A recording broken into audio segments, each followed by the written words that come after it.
Right. Kimha. By the way, I forgot to hit the record button, so let's do it one more time.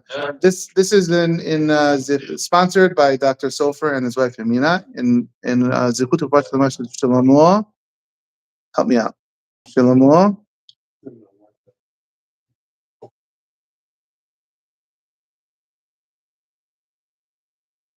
Shlomo Eliyahu ben Abraham. Ben Yamina, yeah. Yamina has a second name. I put it in the WhatsApp. No two takes. One take. Shlomo Eliyahu ben Yamina ben Yam, and a successful procedure. And we're gonna throw in there because since Dr. Sofer is Persian, Iranian, I'm sure he wouldn't mind if we throw in there some success against his home buddies. That's a hot for Israel as well. So we just said over here until this point that you have to, between dairy and meat, you have to rinse your mouth. We know between meat and milk, you have to wait, and we'll talk about that in a second. What about the opposite? Between milk and meat, between milk and then meat, you have to wipe and rinse your mouth. What is it called? Wipe? It means eating of food. We just said everything you can eat besides, and it wipes your mouth, besides for 3 foods that don't. Kimha, flour. Rabbi's saying it's raw. It probably is raw flour. And the second one is tamne, dates. Dates is too sticky. It's like the opposite, too mushy. It wouldn't clean your mouth well. And yarka, vegetables. And I saw a comment on the bottom here. Maybe it means cooked vegetables. They're not really sure because cooked vegetables are very soft, but regular like peppers and stuff is very crunchy and should do the job. No, other way around. Cooked vegetables are you want the stick factor. Consistency of yeah, but why then why not the date? Why not the date? Because the date is sticky. Like if you take a date and go like this, your fingers are going to stick. Yeah. So it'll cooked eggplant. Right. So it'll go the other way. It'll stick everything to the roof of your mouth, and then you're going to have everything there. Yeah. And we'll see how I'm not sure how he's going to bring these the maaseh halakha. That is how you clean your mouth. We said there's 2 components: cleaning the mouth, rinsing the mouth. Now let's see. Ba'amina Rav Asi and Rabbi Yohanan. Rav Asi asked Rabbi Yohanan the following question: Kama yishhe ben basar legevina? How long do you have to wait between meat and milk? Amaleh velo klum. Nothing. You don't have to wait between meat and milk. Don't you love Gemara? This is Rabbi Yohanan. 0. Who said you have to wait between meat and milk? So that's why you gotta love Gemara, because that's what it does to you. Annie, what are you talking about? Says the Gemara. Annie, you don't have to wait between meat and milk. The Hamar Rav Hista said, "Achal basar asu lechol gevina." You can't eat cheese after meat. Gevina mutar lechol basar. But if you have the opposite, which is milk after the meat, that's okay. And so the Gemara says, "Oh, whoops, we quoted it wrong. Sorry." Ela kama yisheh ben gevina lebasar. The question was flipped. How long do you have to wait between dairy and then meat? And the answer was amaleh velo klum, 0. You don't have to wait at all. Now you have to ask why not. What's the difference? So Rashi, I put the Rashi in a big red box. Rashi says, then, by the way, the Rashi right on top of the red box, Kimha tamri biyadka, the flour, the veggies, and the dates, rachinhen, they're too soft. They're not gonna. It needs to be more of a solid to clean the mouth out, I guess, and get in the teeth. You want to chew it and get everything from the teeth, I guess. Let's see Rashi. Ben basar lekevina. Between meat and cheese, you have to wait. I had meat and then I want to have cheese after. You cannot eat cheese right after meat. Why not? Why can't you have cheese right after meat? Because meat is fatty. And when you eat meat like this, well, this is chicken. If you eat meat, it's going to stick in your mouth. The fats, the enzymes are going to stay in your mouth, and the taste is going to stay in your body, and you have to wait until it's gone. Now, maybe after we do this one, we'll have a class about the regular meat and milk, because the Gemara is filled with different opinions. One opinion is a Totachot that we can read in another week, who says, you don't have to wait between meat and milk. Just wash your mouth. So it's a whole nother story. We're so used to 6 hours. Yeah. Right away. We're so used to what we do, 6 hours, but like it really was not so clear cut back then.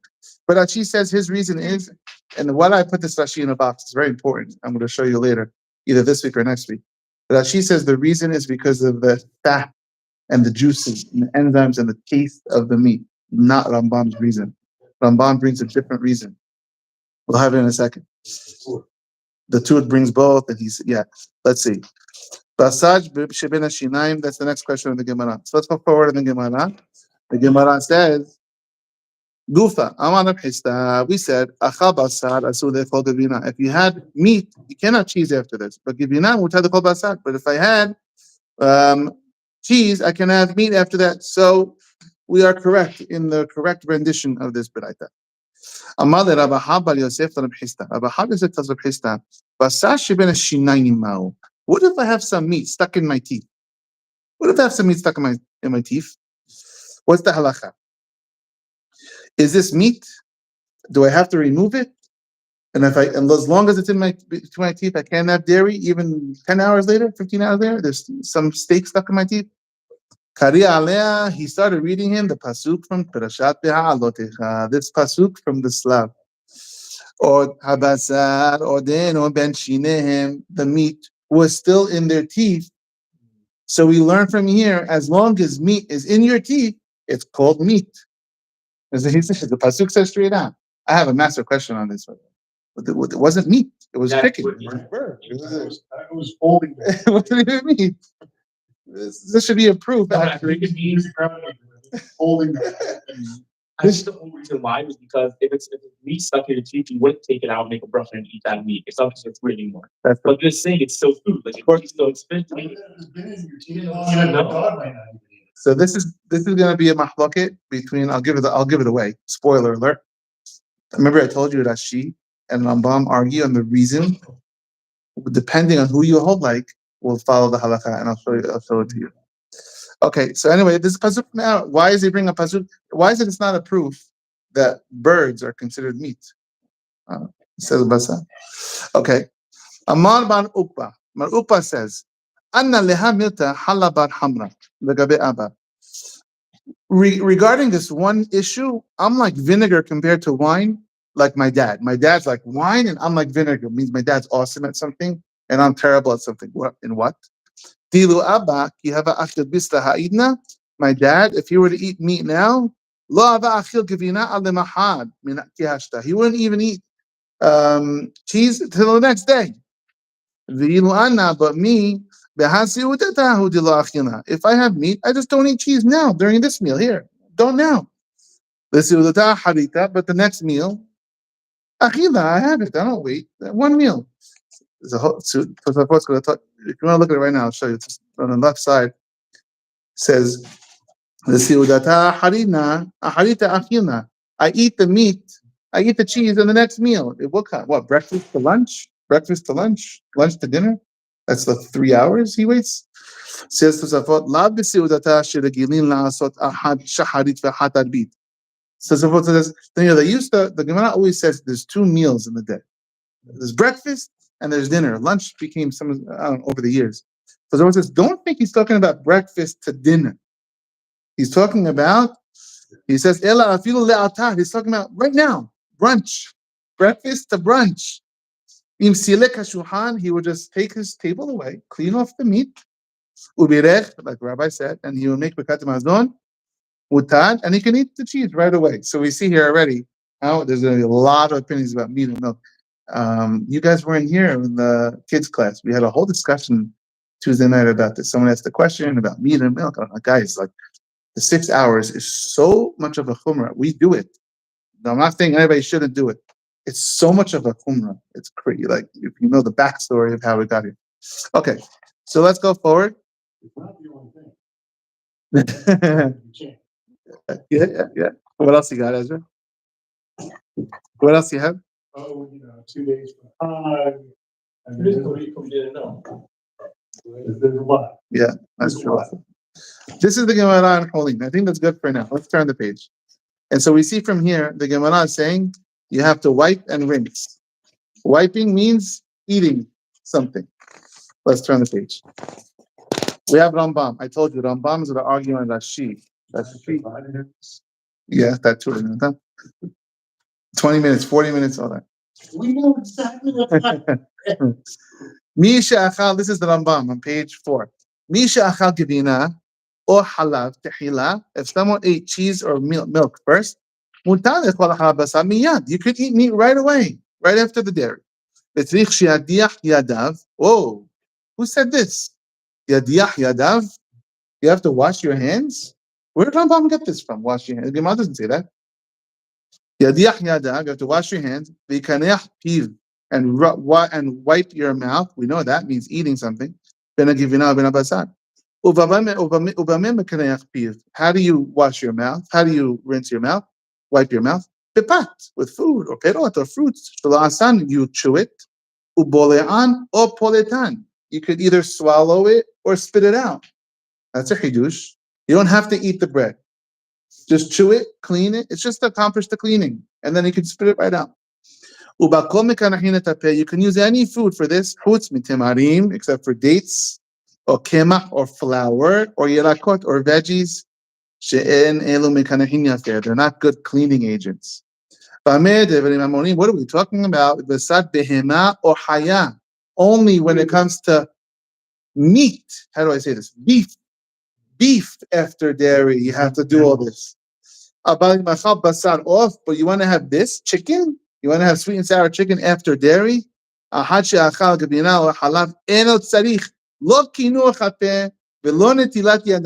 have to do anything between dairy and chicken. Did you know this?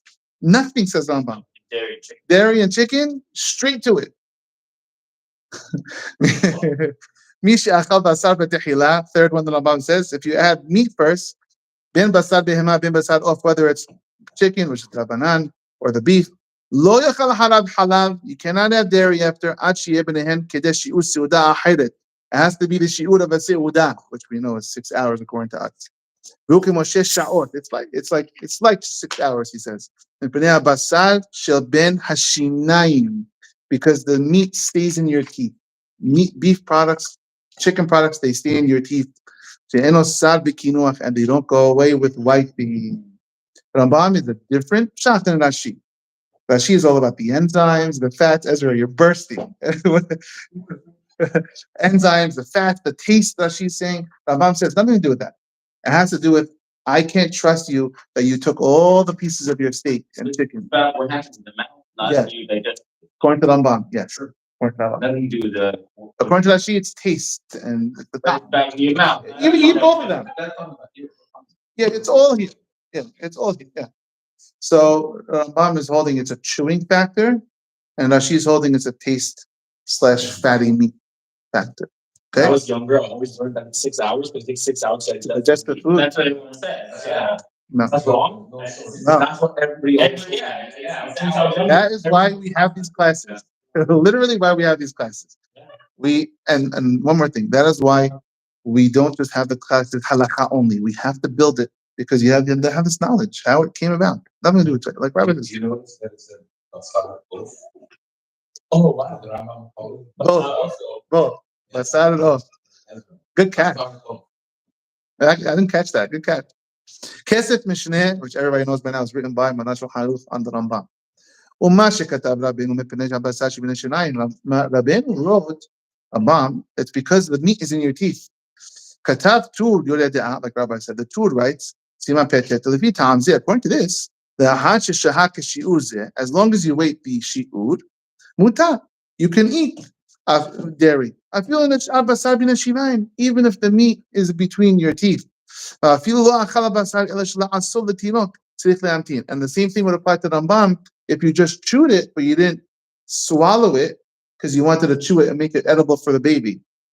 So you take a little piece, you chew it, and you give it to the baby, you're meat now. I've done that. You're meat now? Or you want to... Sours? If your meat, if you chewed it, you see the word la'asan? Oh, it's chew it. Wow. It doesn't, it's chewing, which means if you want to taste food and not be meat, what do you got to do? Tongue only. No chewing. Why? Because according to Rambam, it's all about the teeth. Wow.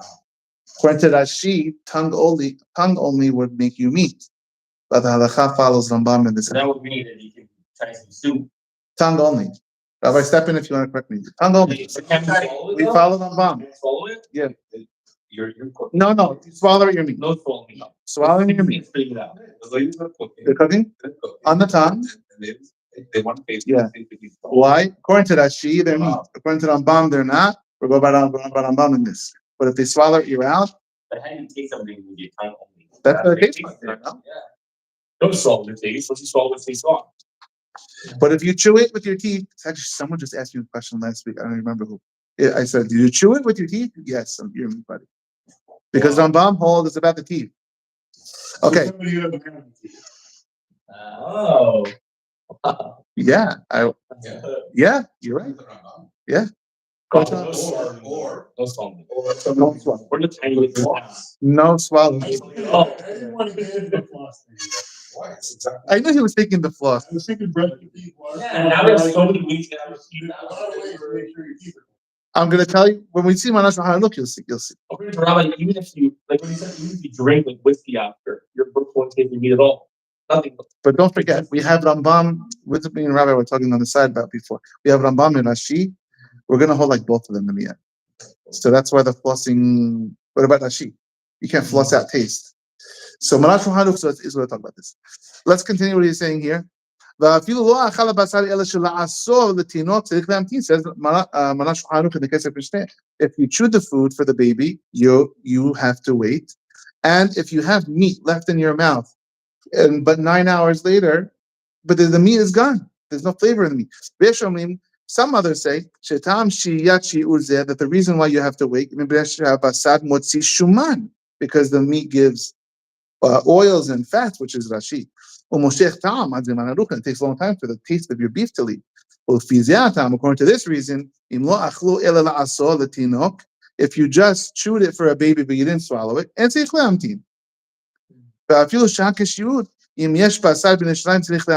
the Maran, even if you waited the 6 hours, but afterwards there's still pieces of steak in your mouth, you got to take them out before you eat dairy. What if it's within 6 hours? Even if you floss and there's no meat in your teeth, asur, because of Rashi's reason. Says Maran, it's good to take both reasons, Rashi plus the Rambam. Okay? That is Maran Shulchan Aruch. And now, what does he write in his own Shulchan Aruch? Next page. Says Maran Shulchan Aruch, Achal gevina, if you ate dairy, cheese, mutar lechol achar basar, miyad, you could eat meat right away. Ubilbad she'ayen yadav. See how he's changing a little bit from Rambam? Rambam says, what do you have to do? Wash your hands. Wash your hands. Maran says, ya'ayen yadav. Just look at your hands.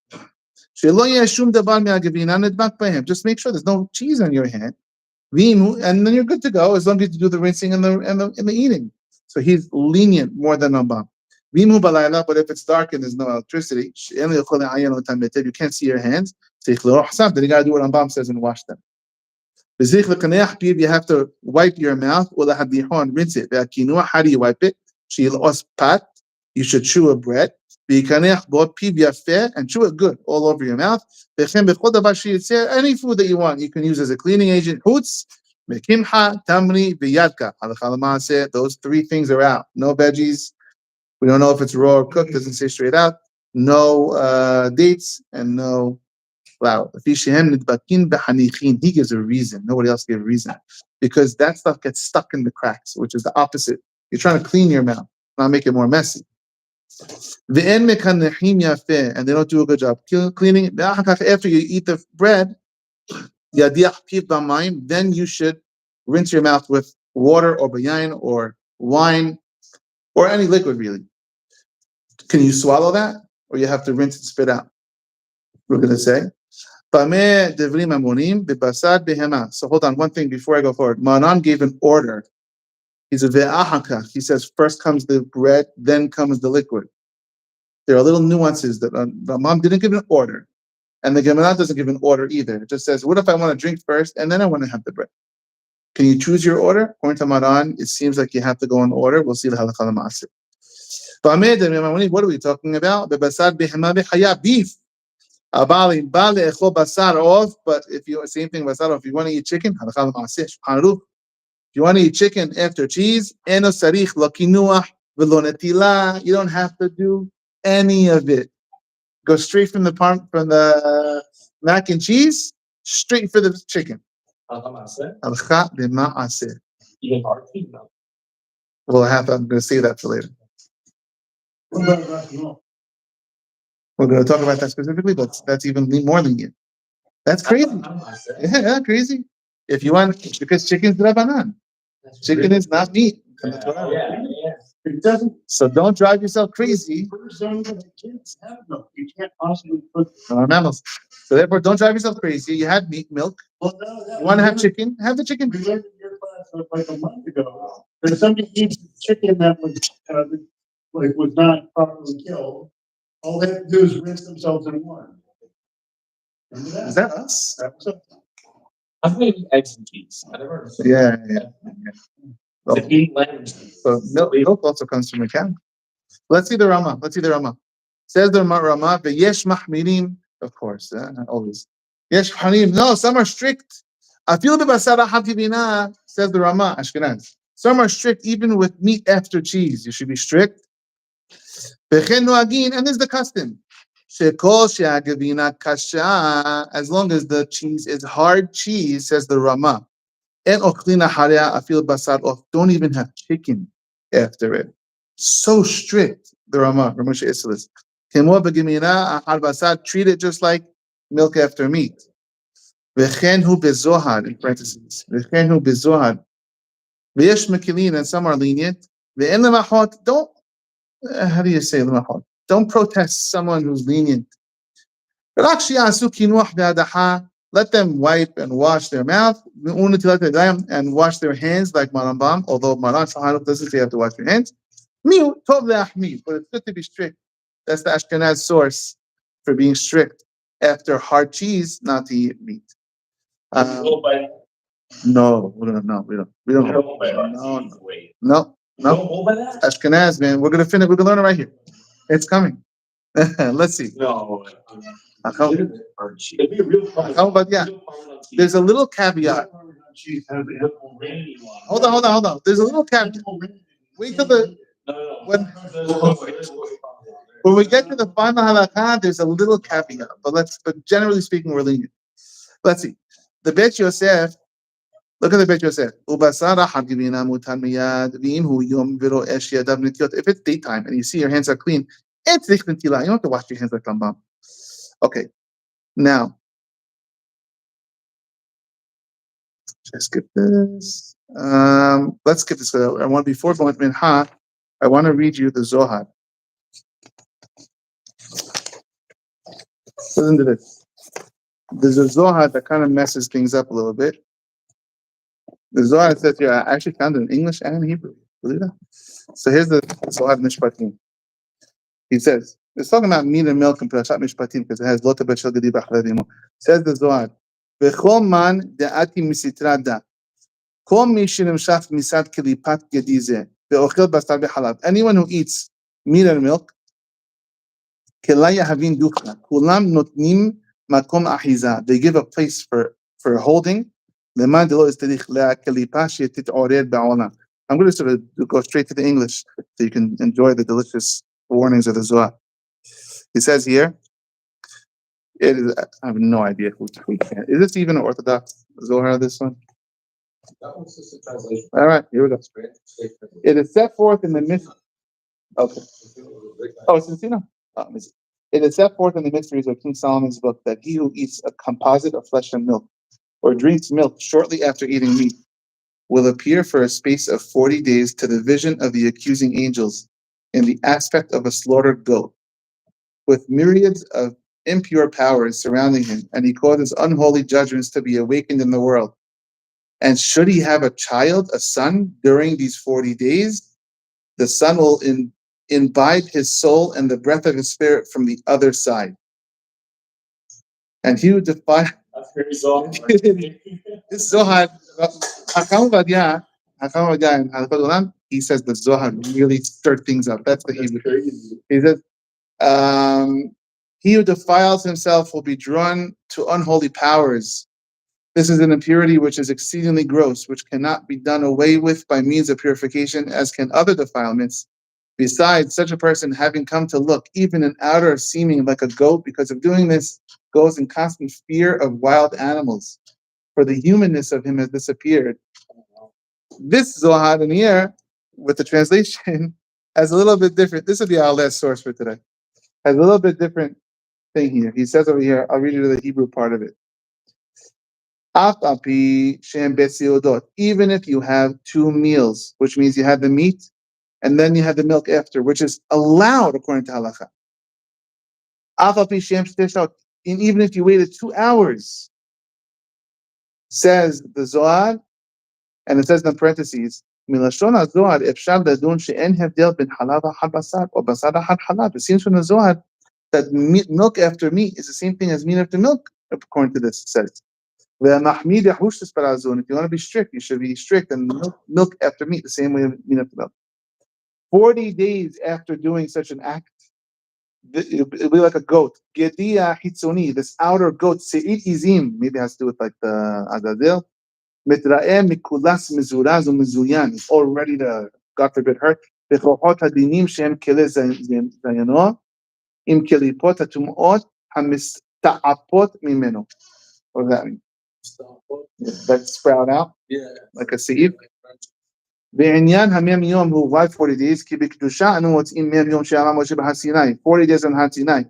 40 lashes. כי יש שליטת החיצונים עליו. And he says, and he says, it's פועל הדינים למטה. Here's the guy we need for the Zohar. It's פועל דינים למטה. We're reading the Zohar about eating milk and meat. And האוכל בשר וחלב God forbid, he brings judgment on the whole world. On all the sins that the Satan had to be quiet about now. Now that you let the Satan, God forbid, open his mouth. And if you have a child within 40 days from eating meat and milk, aside from the holy neshama that the child has, another tameh neshama enters the baby, God forbid. But if the baby fixes things, then he'll get the tameh one to leave him. Zohar is very strict, and it doesn't seem to say any difference between meat and milk and meat. Says this Zohar caused a lot of problems. Is the Ben Ish Chai the next source? Let's read the Ben Ish Chai and we'll wrap it.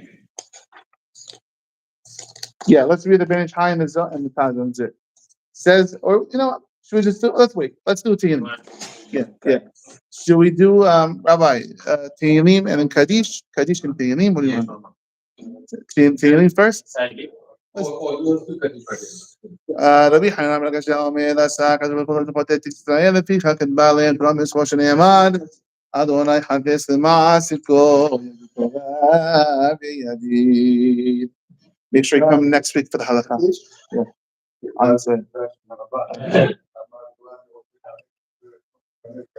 Yeah.